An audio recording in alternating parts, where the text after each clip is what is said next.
Hi, Dr. Marianne Cintron here. We've received such a great response for the summer reading Minecraft Adventure, and I want to answer some of the frequently asked questions. I've received emails from board members of schools and Catholic schools and reading specialists and parents, and I think they're great questions. I've answered some of them in some of my other videos, but I want to address them here. One of the questions a board member asked was, how do you assess students? How do you know where they start? So this is a summer reading adventure. So some students may have an individual education plan or an IEP, and that will outline where they're having struggles. And if you're a parent working with your child, you know if they struggle with the silent E at the end of a word, we call that vowel consonant E. There's going to be many different areas where your child is struggling. What we've noticed is kids really struggle with multisyllabic words. They don't know how to sound them out because they don't know the different syllables. So we address the syllable types, and under the syllable types, we talk about the vowel teams. So vowel teams such as A-I, E-A, O-A, E-E, A-Y, O-W, O-U, A-U, A-W, O-I, O-Y, O-O. There's a lot of vowel teams. So we're not sure if all of them are going to be covered in this summer reading program. We will save some for the fall when we continue. And we're still figuring out how we're going to be continuing for fall. But we do want you to know that if your child doesn't know word families like ank, ink, ank, onk, unk, or ing, ang, ong, ung, those are the NG and the NK families, this is where they're going to get some practice with that. So when you're sitting next to them, you're going to see if they know how to read it. Every section is going to have a 1 to 2 minute video explaining how to work with your child with this. So this could be a learning experience. This could be a review experience, but we know it's going to be a fun experience. Okay.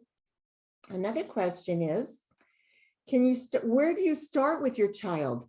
So what we've created are just the alphabets, the basic A through Z, the basic vowels. So you may have a young child who wants to participate because an older sibling is doing this.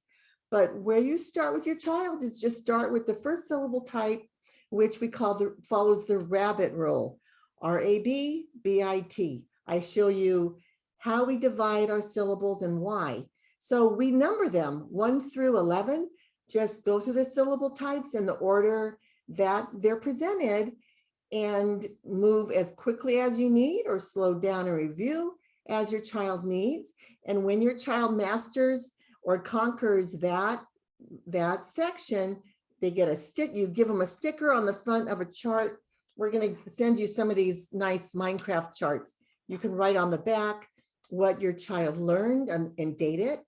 And this would be great for kids who have IEPs, for you to submit it to their special ed teacher and let them know the kind of work they did in the summer. And some of the students' goals will be addressed in this reading program. So another question, what are the ages? So I responded that, I personally worked with elementary school students and middle school students with this when I began creating it with my friend Dave Weber 2 years ago. So as I was teaching syllable types, we would move on to the computer and do some extra practice with this Rover Reader program. So it can be elementary school, but it can be middle school. And I even have a student going into high school, and I'm recommending that he take a look at it in high school. Extra reinforcement can never hurt. The thing is, when the kids are younger, you're sitting with them and you're going to be learning along with them.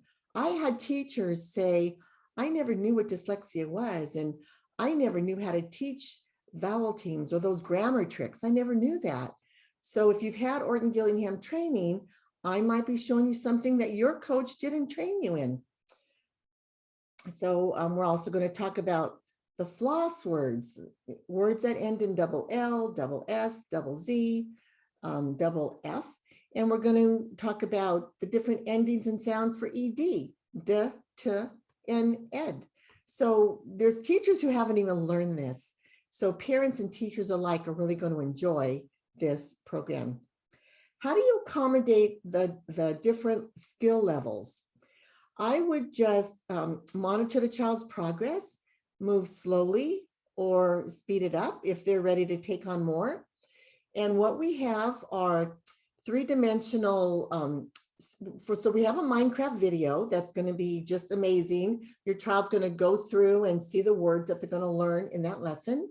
Then we have a three-dimensional spinner where the words will spin on a wheel. And then we have three-dimensional phonogram cards. And you might modify it. Maybe your child prefers the phonogram cards. Maybe your child prefers the spinner. It spins slowly. It's not really fast. So you can change it up day to day. And then how you modify the sentences, every child, you just help your child with it. You hover over the sentence and the sentence becomes colorful, it enlarges, and it just is really fun to read.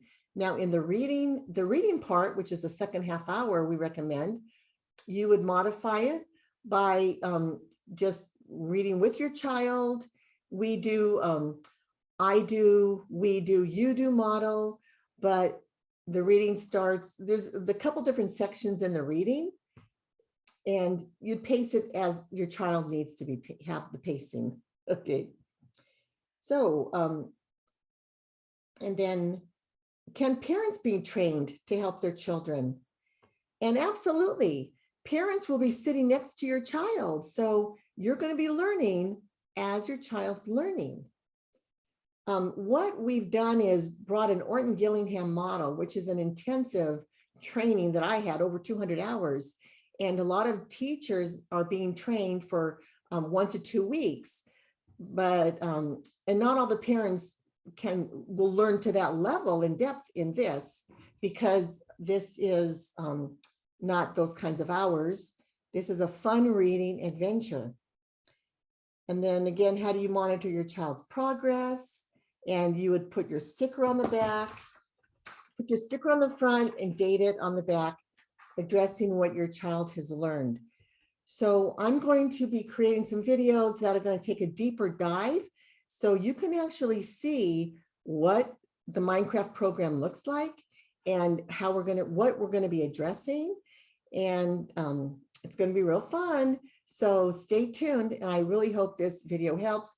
Please email me with more of your questions, and I will update it with a FAQ number 2, including your questions.